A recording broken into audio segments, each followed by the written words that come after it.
Hey y'all, welcome back to my channel. In today's video I'm going to be doing a review of the new Netflix movie Really Love. So I was like really excited to see this movie. I followed the Twitter account Strong Black Lead, and they had been putting out hints that this movie was gonna be coming out for like months now. I had been doing like little promotional shots and everything, so I saw like the black couple hugged up with each other. I knew this was gonna be a black love story. I was so excited to see it, so it finally came out and I rushed home to make sure that I could watch it. And the movie stars Kofi Sorobo. He's a struggling painter and also newcomer Yutho Wong Loy Singh.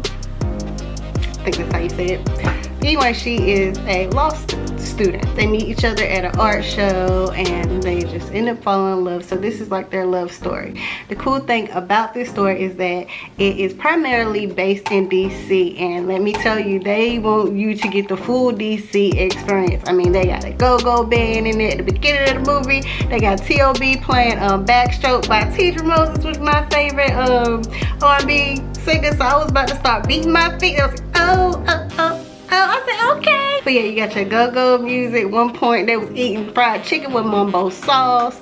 They was chilling at Malcolm X Park, and I love Malcolm X Park because that's where me and my husband did our engagement photo shoot. But anyway, they was going to Ben's Chili Bowl. They wanted you to know that they was in DC. I mean, they had sentences in there where they were saying mo and everything. This was a DC love story. This is like a Chocolate City love story.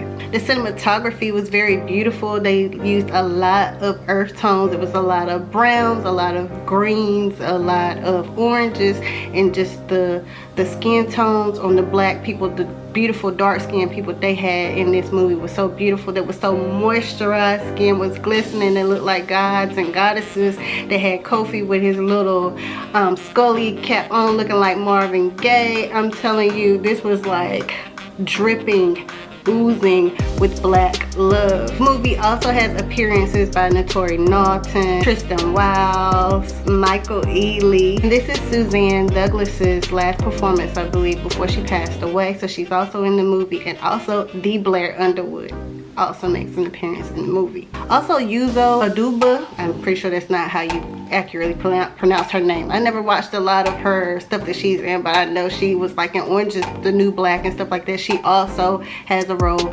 in the movie. So yeah, it's like a black star power type of movie. So of course, you know, I was excited to watch it. It starts out like the typical love story, like, and I'm like, how many times have we seen this play out where boy sees girl, boy falls in love with girl, he's just like, oh, like Pepe Le Pew or something with the hearts in the eyes and everything, just smitten. And you know, then she's like very mysterious and they end up bumping into each other later on. That type of thing, that type of story that we've seen before.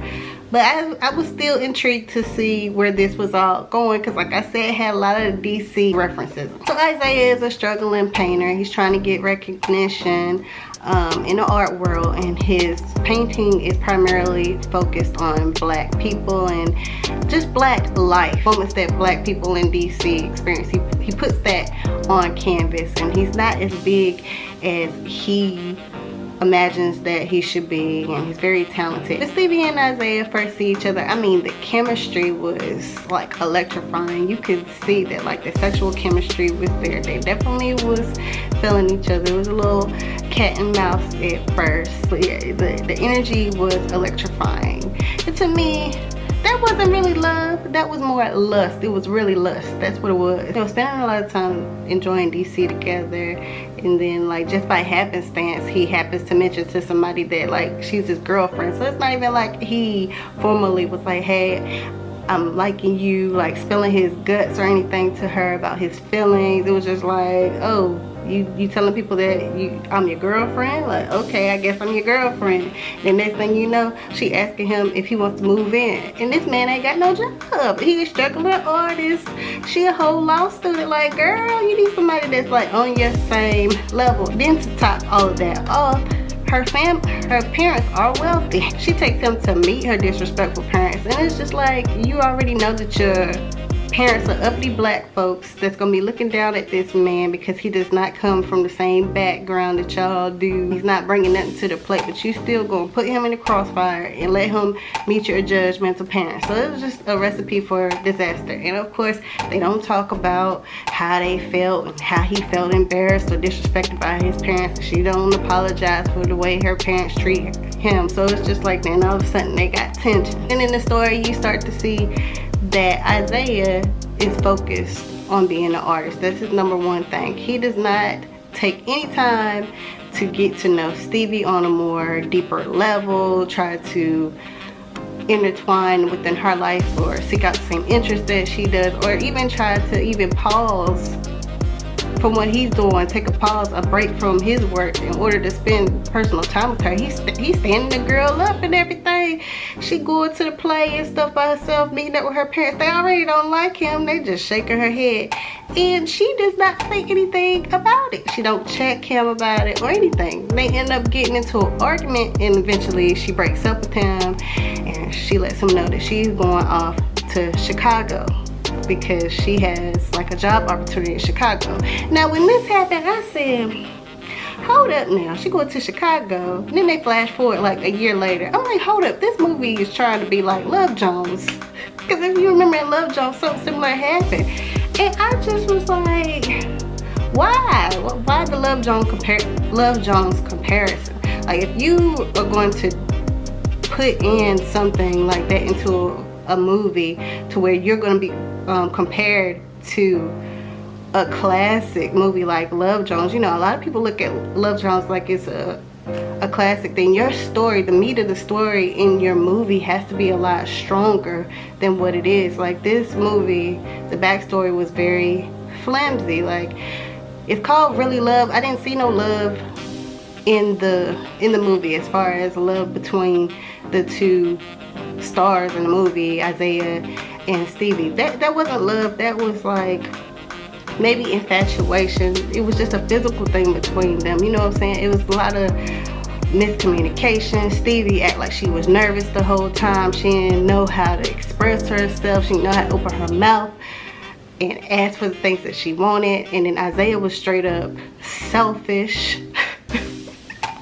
He was selfish. He was out for himself, his own wants and needs. It was just like a total mess. And I just kept watching. I guess I kept watching the movie because I was like, okay, I'm ready for like the climax or whatever. Like when they bumped into each other a year later after he had become a successful artist, I said, okay, maybe he's gonna apologize. They're gonna be able to, you know, get together, or at the very least say something iconic like Lorenz Tate said in Love Jones, and be like, you know, at least have a famous quote in there like, I love you and it's urgent, like an MF or something. Like, it was just like, what the hell? Stevie eventually tells Isaiah that she wanted him to tell her that he didn't want her to leave. And I'm just like, it's more than that. You know what I'm saying? Like, this, the way he treated you the whole time, it's more than that. You know what I'm saying? And then at the end of the movie, when that man had her areolas on display, he had her areolas on display for the whole entire world. She was there looking all crazy. I said,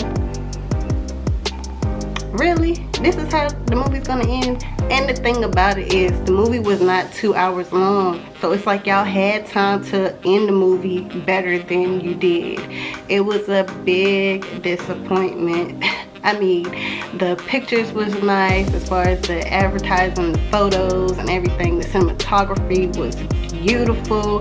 I loved how they referenced staples in DC culture. You know, the love for Chocolate City was amazing. I love how they touched on gentrification within the movie, but the love story, the love was lacking. There was no love. I was just left with, really? So yeah, you guys, that's my review. Y'all gotta drop down in the comment sections and let me know if y'all have seen this movie and what were your thoughts. Were you let down like I was let down? Because I was looking on Twitter at everybody else and they tweet like, oh, it's so beautiful, I want to love like Isaiah and Stevie. And I'm just like, I guess I'm the odd woman out because I didn't see nothing romantic in that. They had some hot steamy love scenes, you know, They sure did. It was some great love scenes, but other than that, I mean, anybody can shaboing boing shabang bang up in there, you know, this passionate thing, but where is the love? Alright, you guys, well, I hope that you all enjoyed this video. Don't forget to hit that like button and subscribe to the channel if you would like to see more videos, and I'll see you in the next one. Bye.